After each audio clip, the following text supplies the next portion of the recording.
Con ustedes, especialmente la gente de Colombia. Mi nombre es Paula Ferrada.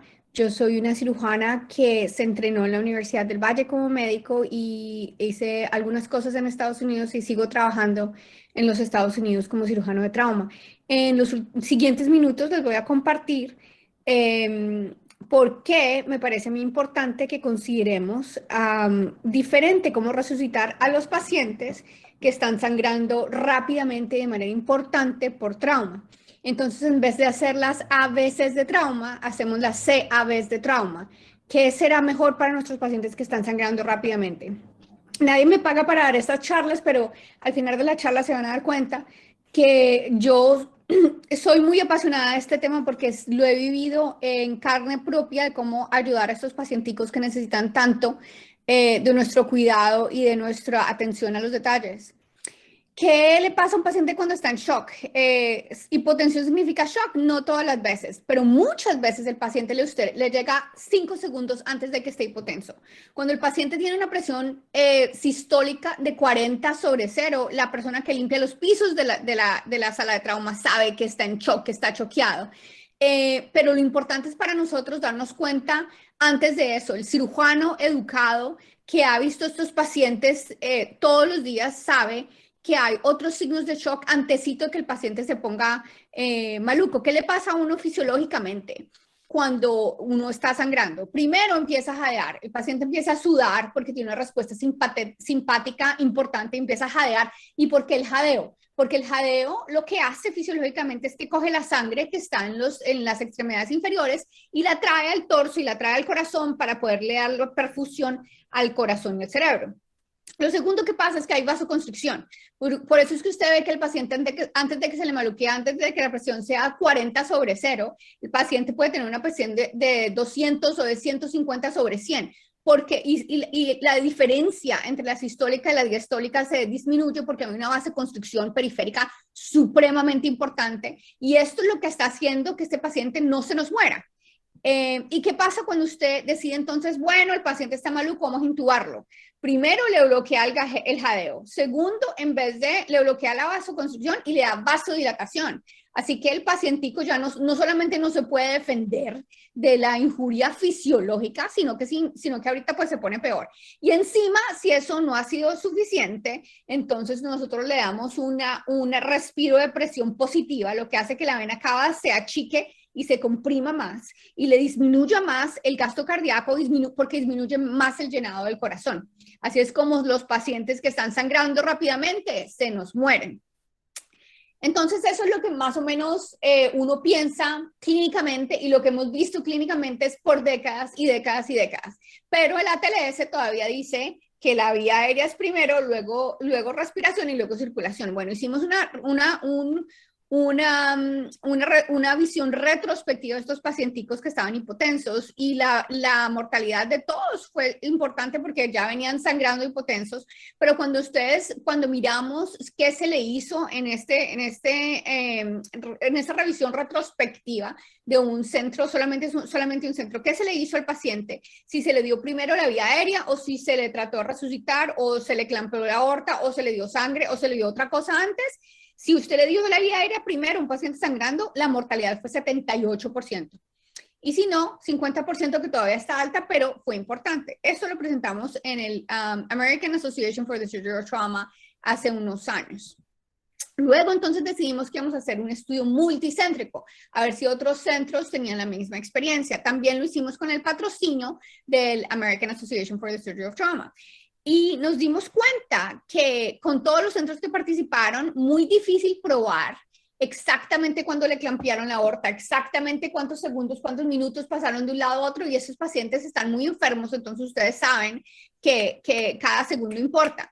Pero sí nos dimos cuenta que la mayoría de los centros ya lo estaban practicando y que aunque la mortalidad fue menor cuando usted hizo circulación primero, pero no se pudo probar que fue clínicamente, que fue estadísticamente significativa.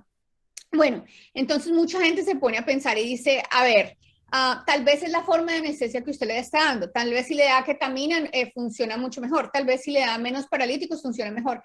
Tal vez sí, tal vez no. Resulta que nosotros hicimos con gente de aquí, de Cali, de Colombia, que nos ayudaron a hacer este estudio multicéntrico, este fue un metaanálisis que tuvo un montón de centros y un montón de pacientes.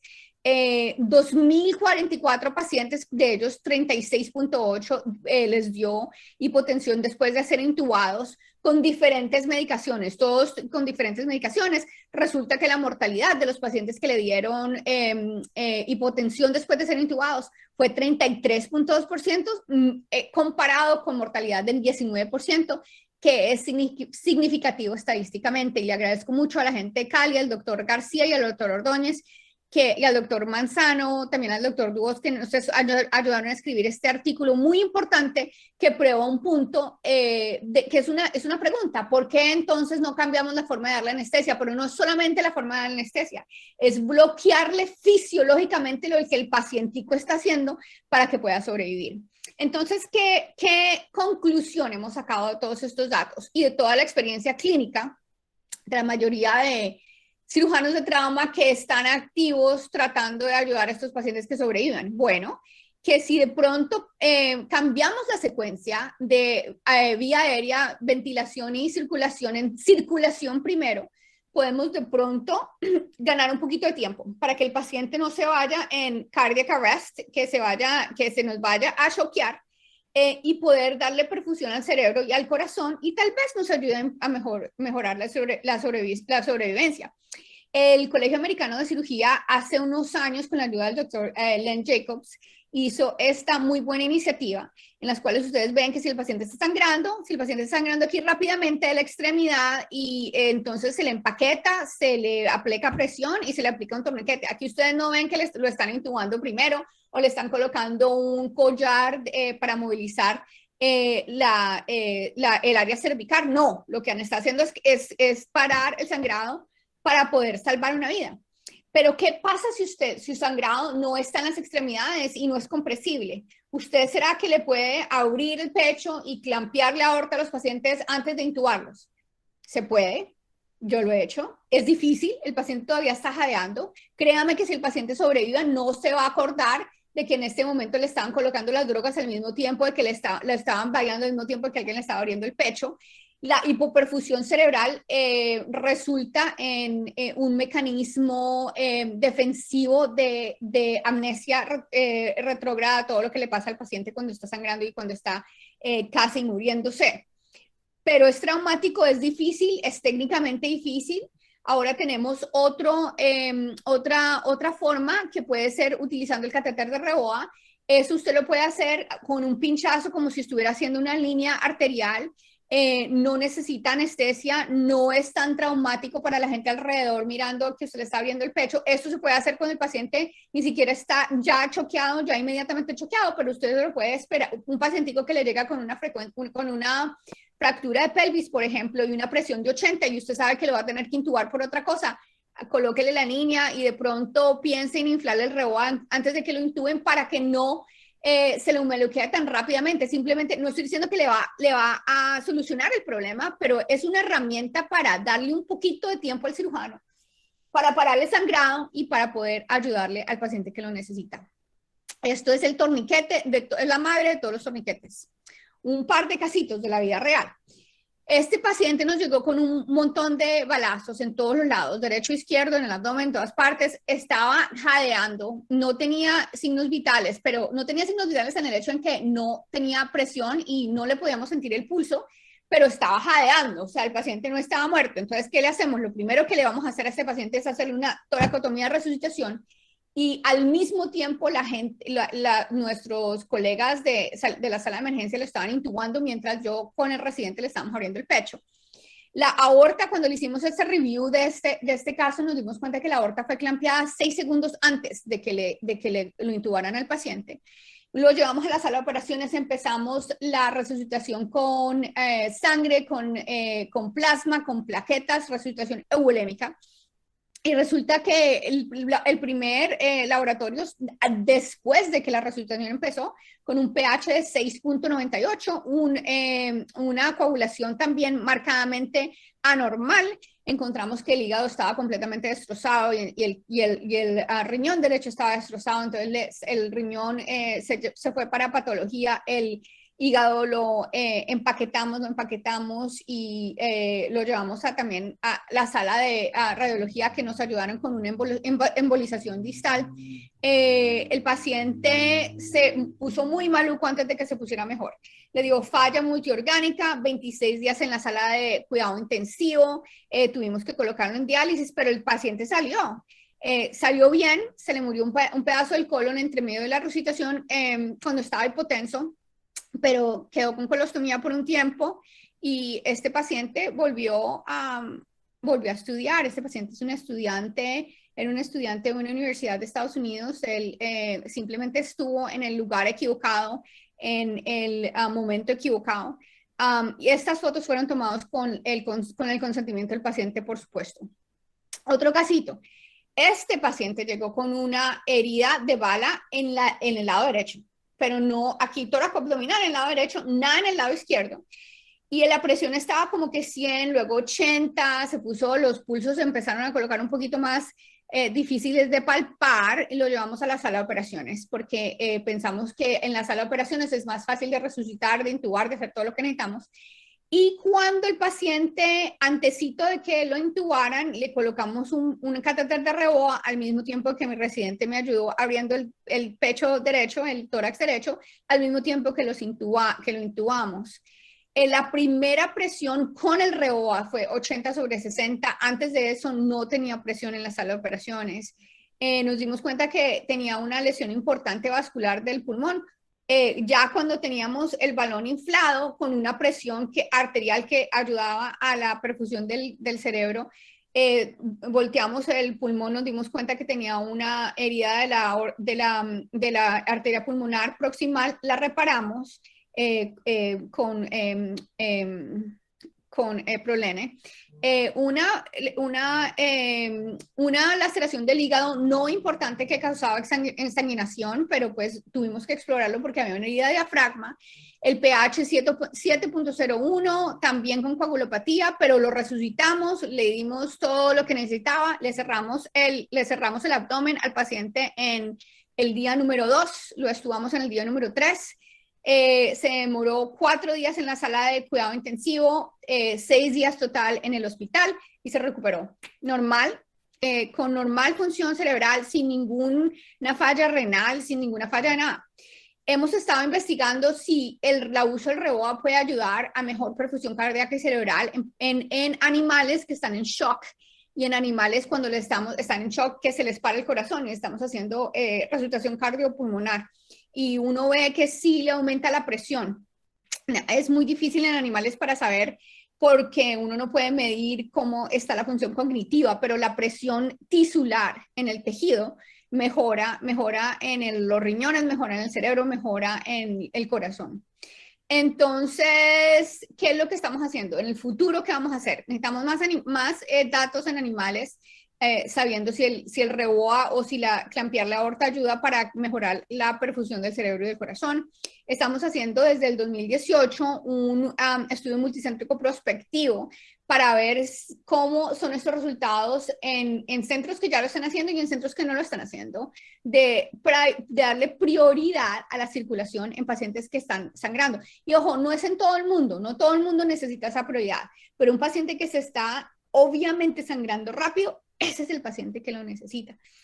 Y hay centros, no solamente en Estados Unidos, pero en otras partes del mundo, que están usando REBOA para controlar el sangrado y darle un poquito más de tiempo al cirujano. Pero este estudio no solamente con REBOA, es aorta, es darle sangre, es esperarse un poquito antes de intubar al paciente que está sangrando rápidamente. Este es mi email personal y este es mi Twitter handle. Mi puerta siempre va a estar abierta para cualquier persona, especialmente los que vienen de Colombia. De nuevo, para mí esto es un honor y un privilegio estar con ustedes y muchísimas gracias por la oportunidad.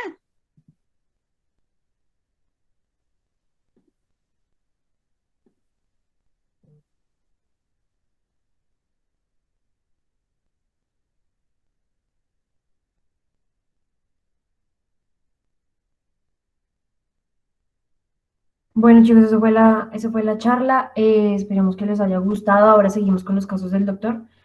Doc, si quieres proyectar.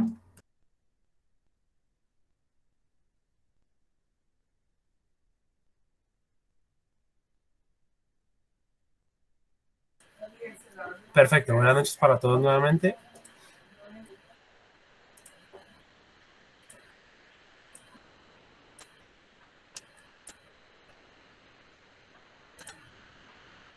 ¿Ahí están viendo mi pantalla? Sí, perfecto. Bueno, la idea es que, pues, para no pasarnos del tiempo, nos quedan 26 minutos exactamente. Primero, pues, antes de empezar estos dos casos interactivos para aplicar lo que acabamos de ver, agradecer a la doctora Paula Ferrada por su colaboración con nuestro semillero, por haber tenido contacto con las directivas del semillero, en cabeza de la doctora Laura Cabrera. Y para nosotros, pues, como siempre, es un honor, y más para mí que la considero una de mis grandes mentoras en cirugía. Es un honor haberla tenido para inaugurar esta sesión de charlas internacionales, idea de nuestro nuevo comité directivo, en cabeza nuevamente la doctora Laura Cabrera.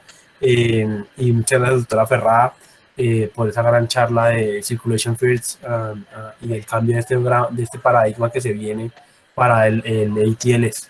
Entonces, la idea es que me gustaría que algún estudiante que se quiera arriesgar y escoger uno de estos dos casos, a ver, y, y resolverlo, lo resolvemos juntos, a ver delante aquí en el auditorio, quién se quiere foguear aquí recuerden que no es nada punitivo, la idea es que todos aprendamos, pero no sé qué les gusta, son casos tranquilos y la idea es que para aprender. ¿A alguno le gustaría ofrecerse? Buenas noches, profe. Argiro, listo. ¿Listo? ¿Cómo es tu nombre? Argiro, doctor, buenas noches. Nombre completo, Argiro, y tu semestre, por favor. Argiro Serna, soy de 12º semestre. 12º semestre, interno ya, de la Universidad del Bosque. Sí, ¿Cuál señor. quieres? ¿Uno o dos? Señor. ¿Qué caso quieres? El 2. El 2, perfecto. ¿Y la otra doctora que se ha propuesto, quién es? Para que haga el 1, ahorita. La damos matriculada de una vez. Yo, doctor. ¿Cómo es tu nombre? Gabriela Palomino. ¿Y semestre, doctora Gabriela Palomino? Octavo semestre. Octavo semestre, perfecto, listo. Entonces vamos, entonces el doctor Argiro le dejó el 1 y vamos a hacer primero el 2 del doctor Argiro. Vamos a comenzar. Entonces, doctor Argiro, aquí le tenemos nuestro caso. Es un paciente masculino de 30 años, el cual es traído por paramédicos por una herida por arma cortopunzante en región torácica anterior izquierda, a nivel de el cuarto quinto espacio intercostal con línea medioclavicular izquierda. Al examen físico del paciente se encuentra ansioso, tiene una respiración en patrón de Kussmaul, con signos vitales, una frecuencia cardíaca de 100, una tensión arterial de 110-60, frecuencia respiratoria de 22, perdón, ahí ese 1, y tiene ingurgitación yugular, usted lo ausculta, tiene ruidos cardíacos disminuidos y unos ruidos respiratorios normales en ambos campos pulmonares. ¿Cuál sería su movimiento a seguir? Doctor, no se ve la pantalla, o pues no se ve el caso. ¿No se ve el caso? Ya, ahora sí. ¿Allá?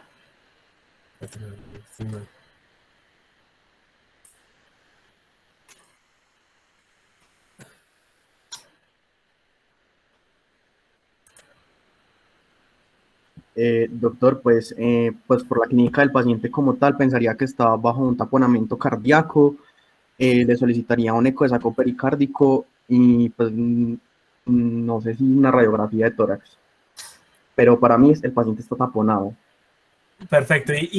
Pero ese paciente, doctor Argiro, ¿cómo clasifica? ¿Cuál es la primera pregunta que usted se debe hacer ante un paciente con trauma?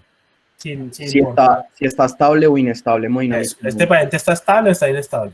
Pues el paciente está taquicárdico y taquipnéico, pues uno consideraría que no está estable hemodinámicamente. Pero siendo estrictos en la definición de inestabilidad hemodinámica macroscópica que da la TLS, estaría, o sea, no estaría estrictamente inestable, estaría estable porque está la frecuencia cardíaca, por decirlo así, estaría como en el límite superior. igual recuerden, o sea, entonces hay una cosa muy importante, entonces recuerden que la inestabilidad es o no es, ¿sí? No podemos, de hecho, en el trauma no hay momentos para dudar, no hay momentos para intermedios, no hay momentos para zonas grises, ¿sí? Porque ahí es donde los pacientes o los sobretratamos. Hay que recordar que la cirugía también es un trauma, aunque controlado, pero es un trauma. Si yo le hago a usted, doctora Giro, una toracotomía anterolateral izquierda y usted no tenía un taponamiento cardíaco, pues claramente le generé más trauma del que ya le había generado a usted el criminal, ¿cierto? Que lo agredió. Entonces, mucho cuidado porque sobretratar a los pacientes también es hacer iatrogenia y por eso en trauma la frase que a mí me parece grandiosa, less is more, es muy importante tenerla en cuenta. O sea, no es que menos sea más, o sea, no hay que interpretarla tanto así, sino de hacer menos, sino de hacer lo necesario para el paciente, no hacer más de lo que el paciente no necesite, porque ahí es cuando sobretratamos a los pacientes y los hacemos entrar en el diamante de la muerte. ¿Listo? Entonces, bueno, listo, este paciente está estable, hemodinámicamente estable. ¿Dónde tiene la herida? Clasifique la herida, doctor Argiro, de este paciente. Sería una herida precordial, tipo... Eso.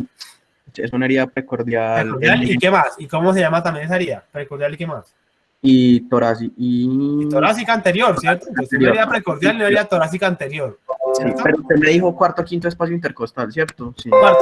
Cuarto con línea mioclavicular. O sea, es precordial y torácica anterior, ¿cierto? Sí, señor. Perfecto, entonces está estable. Entonces, ¿qué le va a hacer?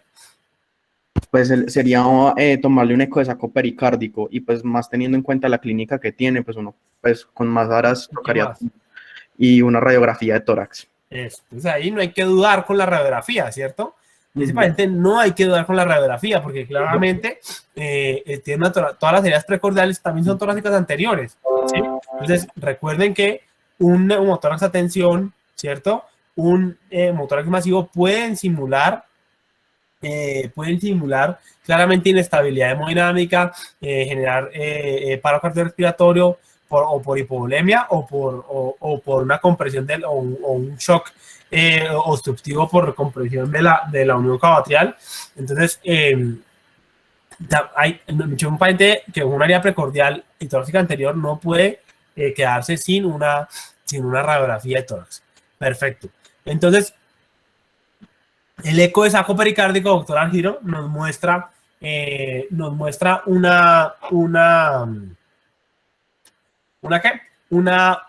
derrame pericárdico de 13 milímetros, ¿sí?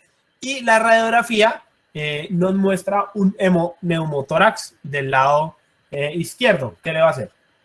Y el paciente sigue estable, o sea, está hablando con usted, sí, está ansioso, con esa leve taquipnea, pero usted vuelve y lo revalora y tiene 120/70. ¿Qué le va a hacer? Pues sería llevarlo a cirugía para hacerle una ventana pericárdica y ponerle como tal el tubo de tórax porque ya tenemos el diagnóstico del hemoneumotórax. ¿Y por qué le va a hacer ventana? ¿Por qué le va a hacer ventana si ya le hizo un eco de saco pericárdico? No sabría responder esa pregunta, doctor, la verdad. Muy bien, quédese ahí tranquilo, muy bien. ¿Alguien en el auditorio que quisiera ayudar al doctor Argiro solo con ese punto nada más para seguir con él? Alguien que se anime, si no yo le ayudo, doctor Argiro, tranquilo.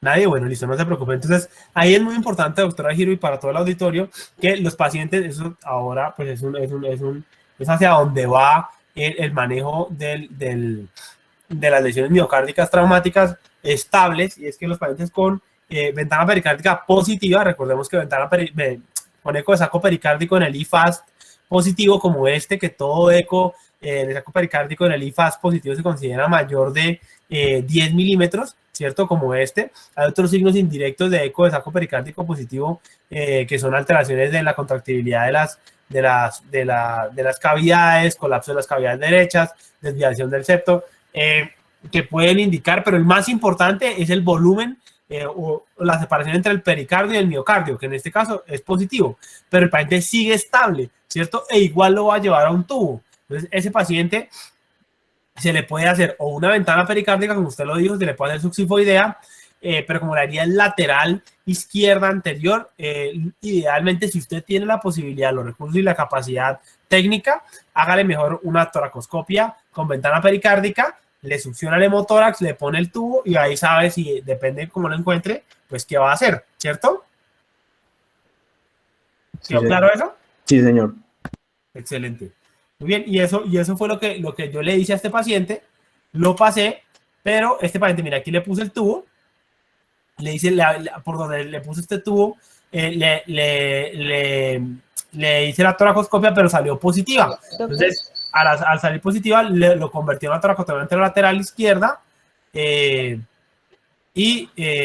tenía una lesión cuando le abrí el pericardio, pues salió claramente un sangrado activo que provenía del corazón. Entonces lo convertí en una toracoscopia lateral izquierda y tenía una lesión en la pared anterior del ventrículo derecho, sin compromiso de ninguna coronaria. Sin embargo, yo prefiero siempre, a pesar de que no haya compromiso de coronarias o vecindad de la herida a una coronaria, ante la duda siempre prefiero ponerle puntos en U con polipropileno 3 cardiovascular.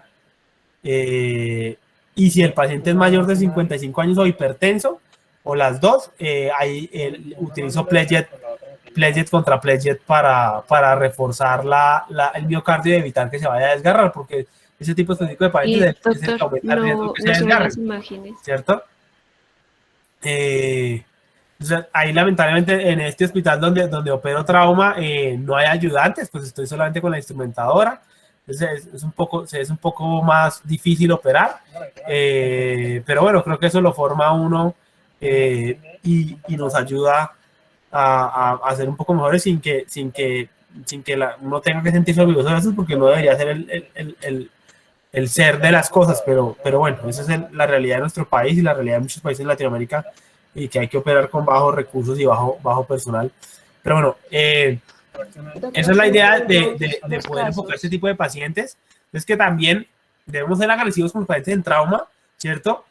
Pero también hay que saber cuándo limitarnos, ¿cierto? Porque, y ser, más que limitarnos, ser precisos, porque el paciente en trauma no necesita que lo sobretratemos, necesita que le hagamos lo que es estrictamente necesario para salvarle la vida, ¿sí? No para llevarlo a la tríada de la muerte.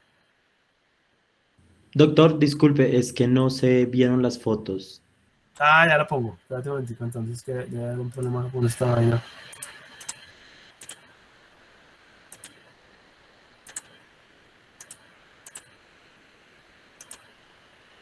Ahí se está viendo ya en la presentación.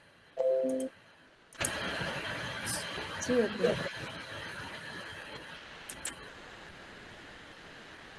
Sí, doctor.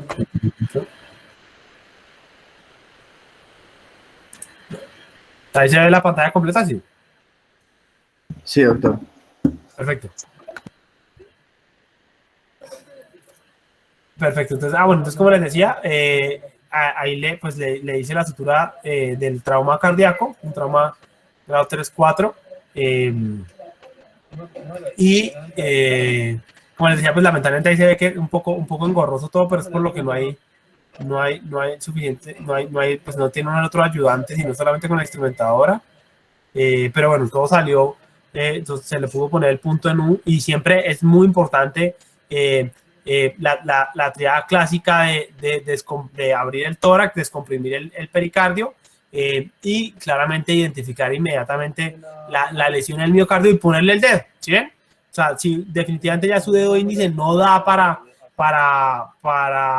controlar el sangrado de la lesión en el corazón, eso lamentablemente se da mucho en heridas por proyectil de arma de fuego, no por arma cortopunzante. Entonces ahí es donde uno puede utilizar maniobras adicionales, por ejemplo, como una sonda Foley o sutura con grapas con las que uno cierra piel, para poder ayudar a controlar el sangrado de forma más fácil. Pero generalmente con la Foley, si no es suficiente con el dedo índice, la Foley es supremamente efectiva para controlar el sangrado mientras usted completa la cardiografía. Bueno.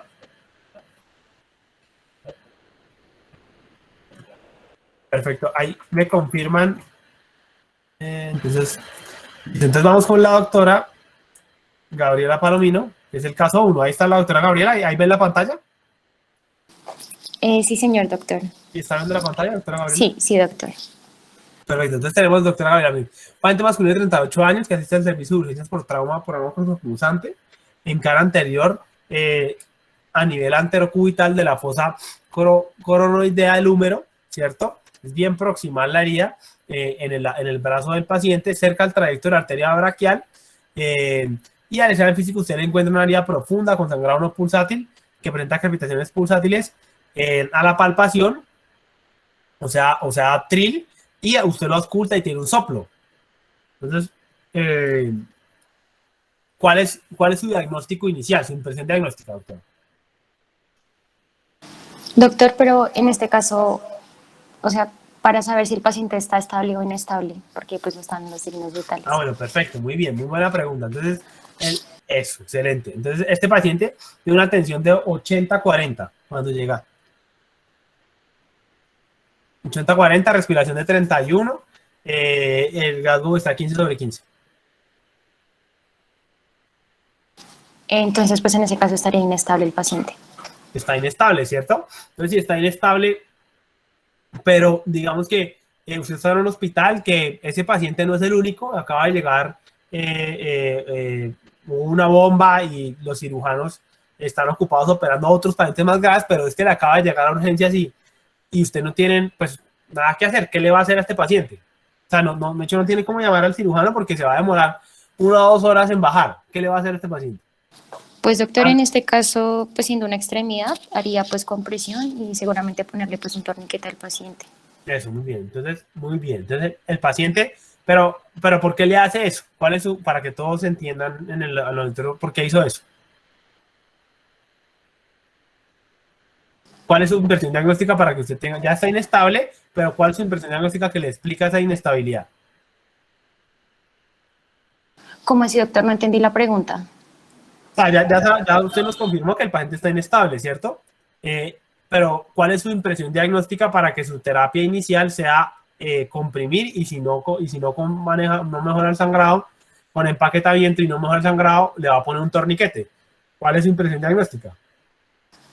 Pues posiblemente que el paciente esté en shock y pues tiene una claramente hemorragia. está en shock, por eso está inestable, pero ¿qué es lo que le está causando el shock al paciente? Pues la hemorragia Ajá, ¿que es de dónde? de la arteria braquial. Eso, o sea, ese paciente al examen físico, ¿qué signos semiológicos tiene?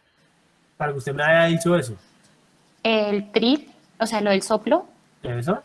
y lo del sangrado que es no pulsátil. Entonces, muy bien, entonces tiene un signo Y blanco, pues los que es un signos sangrado no vitales. pulsátil, ¿cierto? Pero tiene un signo, ¿cómo se llama? El soplo tril en la herida traumática, ¿cómo se llama? Uy, doctor, no, la verdad no sé. No se preocupe, eso es un signo duro, ¿cierto? Se llaman así, los signos de trauma vascular en extremidades, hay signos blandos y signos duros, ¿sí? Entonces, en este caso, este paciente tiene uno de los signos duros que es soplo o tril sobre la herida traumática, ¿cierto? Que eso, ¿sabe qué traduce eso semiológicamente? Que el paciente tenga, qué tipo de lesión tiene específica. En trauma vascular hay varios tipos de lesiones que no los vamos a repasar, pero usted sabe, y si no, yo le cuento. ¿Qué significa eso? Que tenga soplo o tril. No sé, doctor. No se preocupe. No sabe, es una respuesta válida, como me enseñó a mí un gran profesor, el doctor Rodolfo Álvarez. Para eso estamos aquí, nosotros todos en este auditorio. Entonces, para aprender. Entonces, recordar que todo paciente que tenga una herida traumática en un trayecto vascular y que usted lo examina, le hace palpación o auscultación a esa herida y le encuentra un tril y un soplo a la auscultación, ¿cierto? Ese paciente tiene, hasta que no se muestre lo contrario, una fístula arteriovenosa traumática, ¿sí? Y eso es lo que genera ese soplo, ¿sí? Cuando vean ustedes de estudiantes en consulta externa o en nefrología, si pueden ver pacientes con fístulas arteriovenosas construidas para hemodiálisis, tóquenlos, ¿sí? Y van a encontrar el tril y auscúltenlos y van a encontrar el soplo, para que después cuando vean un paciente con trauma, pues sepan qué hay que buscar, ¿sí?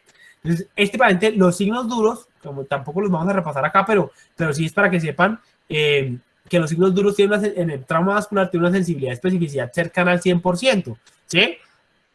Por lo tanto, entonces claramente ese paciente, como usted lo dijo, doctora Gabriela Palomino, muy bien, hasta que no se demuestre lo contrario, tiene un shock hemorrágico grado 3, ¿cierto? Grado 3-4, por esa tensión arterial, y que claramente la causa es posiblemente un trauma vascular de la arteria braquial, ¿cierto? Doctora Gabriela, ¿usted recuerda cómo debe poner adecuadamente un torniquete para que le recuerde a sus compañeros? La verdad, o sea, pues no, así como toda la teoría profunda de cómo saber poner un torniquete, pues no, o sea, Tranquila. pues no. Sí, o sea, pues enrollar la extremidad y hasta que, o sea, amarrar hasta que no se disminuya, o sea, uno vea que no está el flujo, o no sé. La clave, sí, eso es básico, sí, pero ¿cuál es la clave más importante? Es dónde hay que ponerlo, ¿sí? ¿A cuánto solo pone sobre la herida, por debajo de la herida, por encima de la herida, o le pone uno por debajo y otro por encima de la herida? Pues doctor, yo creería que sobre la herida, pues no sé, por ahí unos 3 dedos, 4, 5, no sé, encima de la herida. No, así no es, no se preocupe. Entonces, idealmente, doctores, para todos, doctores y doctoras, hay que ponerlo en promedio 5 a 6 centímetros por encima de la herida, ¿sí? Por encima de la herida. No hay que poner 2, ni 3, ni uno por encima, otro por debajo, otro por sobre la herida, no. 5 centímetros por encima de la herida, y tal cual como usted lo dijo, lamentablemente en Colombia es difícil encontrar un torniquete táctico de trauma de guerra que deberíamos tener, pero no los hay. Pero entonces podemos utilizar una correa, un cinturón, un pedazo de tela resistente, una riata, y ajustamos hasta que el sangrado pare, sin importar el dolor. Eso es muy importante tenerlo en cuenta. Lo que importa es parar el dolor, ¿listo? Bueno, ahí lo más importante es parar el dolor, parar el sangrado, perdón, sin importar el dolor. Para eso le ponemos analgésicos a nuestro paciente, ¿listo? Entonces, ahí este paciente es el típico que, así como el otro, donde aplicamos el circulation first, ¿cierto? Lo primero que tenemos que atacar es parar ese sangrado que le está exsanguinando, y fácilmente lo podemos hacer no teniendo que llamar al cirujano, porque claramente este es un paciente, como usted lo dijo, que es de cirugía, ¿cierto? Pero mientras tanto podemos hacer maniobras básicas, pero que le van a salvar al paciente la vida y que van a evitar que siga entrando en la triada o el diamante de la muerte. ¿Listo? Listo, usted ya le paró el sangrado, doctora Gabriela Palomino. ¿Ahora qué le va a hacer? Ya le paró el sangrado con el torniquete. ¿Qué le va a hacer ahora? Estabilizar los fluidos. Eso, muy bien. Entonces, ¿qué le va a hacer? ¿Qué le va a decir a la enfermera jefe? Pues, no sé, transfundir al paciente. Sí, muy bien. Entonces, ahí hay que recordar siempre, y con qué esquema usted lo quisiera transfundir. ¿Cómo lo deberíamos transfundir a ese paciente? El esquema 1-1-1, doctor. Excelente, muy bien. Protocolo de transfusión masiva. Idealmente, ¿cierto? No retardar el plasma. Siempre por cada unidad de glóbulo rojo, una de plasma, una de plaquetas. Idealmente por 2 Yelcos 14, ¿cierto? Periféricos de gran calibre para que las transfusiones pasen lo más rápido posible. Y idealmente, preferir hemoderivados antes que cristaloides, ¿sí? Porque recordemos que a pesar de que el ATLS refiere que los cristaloides hay que utilizarlos para la prueba de volumen de los pacientes y ver si están estables o inestables, no debemos sobreutilizarlos más, porque si no vamos a entrar paciente en hemodilución, coagulopatía y acidosis, y lo vamos a hacer que entre más rápido al diamante de la muerte, ¿sí? Entonces hay que tener mucho cuidado con esta limitación. Y lo otro, doctora, ¿le agregaría algún tipo de medicamento a ese paciente? Un medicamento en especial, que es muy recomendado en shock hemorrágico. Pues, ¿un vasoactivo, doctor? No. Pero recordemos que los vasopresores, aquí es otro mito. En shock, los vasopresores, en shock hemorrágico hipovolémico, es lo último que vamos a utilizar, ¿sí? Ya después de haber confirmado que repusimos el volumen adecuadamente a nuestro paciente, y si el paciente sigue hipotenso, ¿cierto? O sigue así en shock, Ahí sí, nuestro paciente vamos a tener que utilizar vasopresores, ¿cierto? De lo contrario, no, porque si yo le pongo vasopresores a un paciente que todavía está hipovolémico por shock hemorrágico, voy a terminar cerrando los capilares distales y voy a generar más, cuando le ponga el volumen el que le faltaba, ese volumen no va a llegar a donde tiene que llegar. ¿Listo? Listo, doctor. O sea, en ese caso sería pues algo para que el paciente no se coagule, pues no sé si es el ácido tranexámico. Eso, En muy ese bien. caso sí se Ácido puede. tranexámico nunca puede faltar, 1 gramo de embolo y después 1 gramo cada 8 horas. Bueno, ¿listo? No es para que no se coagule, es para que se estabilicen el trombo, ¿cierto? Es un antifibrinolytico, ¿sí? Entonces, es muy importante eso. El ácido tranexámico no puede faltar, vale en promedio entre 2.000 y 4.000 pesos una ampolla, eso es supremamente costo efectivo, ¿sí? Y no nos puede faltar nunca en los pacientes con trauma y shock hemorrágico secundario, ¿listo? Y entonces, pues bueno, usted consideraría que ¿qué hay que hacer? O sea, ya lo estabilizó, el paciente ya está estable, y usted llama al cirujano y usted le dice y él le dice, pero ¿para qué me necesita? Si ya no está sangrando. ¿Usted qué le va a decir? Pues doctor, en ese caso sería para pues reconstruir la lesión como tal. Claro, entonces más que reconstruir, para explorarlo, ¿cierto? O sea, ese paciente, a pesar de que usted como buena médica general, que necesitamos en este país muchos buenos médicos generales bien formados, ya le controló el trauma, ya le controló el sangrado, ¿cierto? Pero claramente el paciente tiene signos de un trauma vascular y necesita una exploración vascular quirúrgica, o si se llegan a tener los recursos, ¿cierto? Usted podría llevarlo a una sala híbrida y hacerle una arteriografía de one shot y ver si pudiera ser candidato a manejo endovascular del trauma, ya que podemos estar teniendo una fístula arteriovenosa traumática. Sin embargo, esos pacientes tan jóvenes, 38 años, no hay estudios que midan a tan largo plazo, porque este paciente le queda mínimo 60 años de vida, 50 años de vida. Si yo le pongo un stent a un paciente tan joven, ¿cuánto tiempo va a estar patente ese stent? Entonces creo que lo que recomiendan hasta ahora las guías del 2020 de Kobayashi y colaboradores, publicadas en la Sociedad Mundial de Cirugía de Emergencias, es que idealmente es mejor, para que sea posible, reconstruirlos quirúrgicamente, porque pues todavía falta evidencia, y dejar el abordaje endovascular para sitios de abordajes difíciles como la subclavia, algunas axilares o popliteas, ¿sí? Muy bien, doctora. Entonces, mira lo que le hicimos a este caso. Ahí se ve la pantalla. ¿Se está viendo la pantalla? Sí, doctor. Sí. Bueno, muy bien. Entonces, doctora Gabriela Palomino, la felicito. Muy bien. Hay que seguir juiciosa aplicando esos planes, esos mapas mentales. Y estoy seguro que va a seguir salvando muchas vidas como la de este paciente. Entonces, este paciente claramente tenía esa lesión. Bajamos, le encontré el torniquete. Recuerden que una extremidad tiene hasta 6 horas de isquemia, máxima para hacer necrosis, o sea que usted tiene mucho tiempo, y ningún paciente debería morir exsanguinado por una lesión en extremidades sangrante, ¿listo? Que sea compresible o susceptible de torniquete. Entonces lo pasamos a exploración vascular, y aquí vemos como uno de los principios del trauma vascular en el manejo quirúrgico es el control vascular proximalista. Miren, ahí tiene la lesión arteriovenosa, ahí tiene una parte de sangrado en jet. La devuelvo acá. Ahí tiene sangrado en jet, pero también tiene sangrado venoso, entonces tiene control de la arteria a nivel proximal, ¿cierto? Y miren cómo disminuye el sangrado, pero queda el sangrado venoso. Y ahora pasamos a controlar el sangrado venoso, pero también ahí estamos haciendo solamente el control proximal, ¿cierto? Y siempre también hay que ir a distal, a hacer el control distal.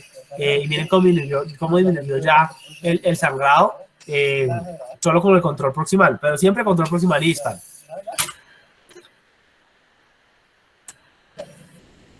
Aquí ya tenemos completo el control proximal y distal.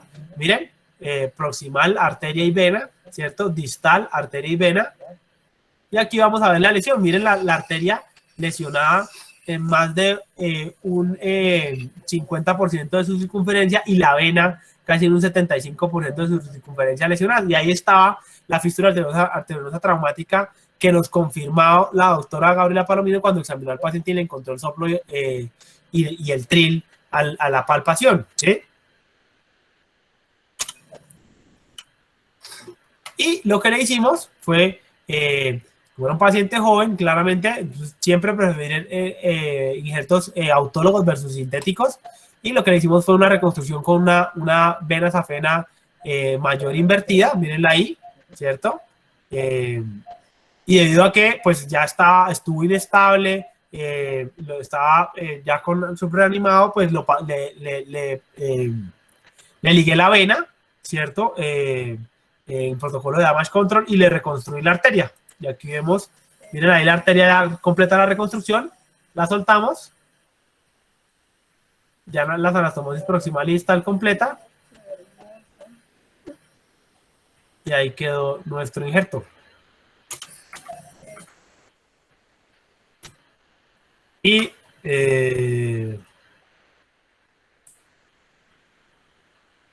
muchas gracias para todos.